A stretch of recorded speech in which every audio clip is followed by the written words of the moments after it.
Okay, so today we're talking about the different types of shoes and more specifically what kind of shoes to wear while walking.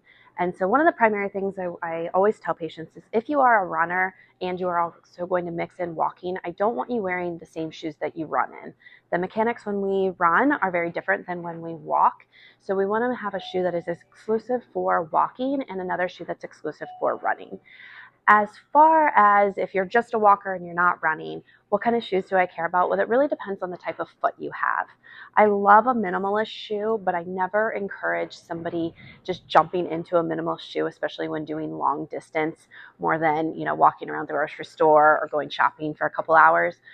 If you're going to be doing a consistent walk for exercise several days a week, a minimalist shoe is great, but you have to work into it. So for those of you who aren't conditioned for a minimalist shoe, there are three types of shoes on the market, running shoes on the market. We have two that are for those of you with really flat feet, and then there's another type of shoe for those of you who have a higher arch. That shoe is called a neutral.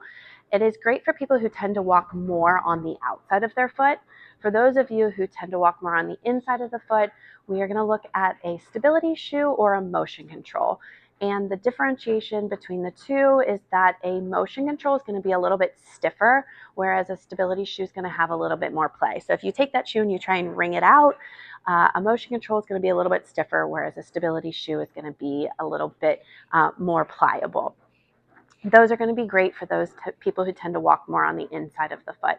I also really love a cross trainer. Think something that you might wear when you're playing tennis or pickleball or paddle ball.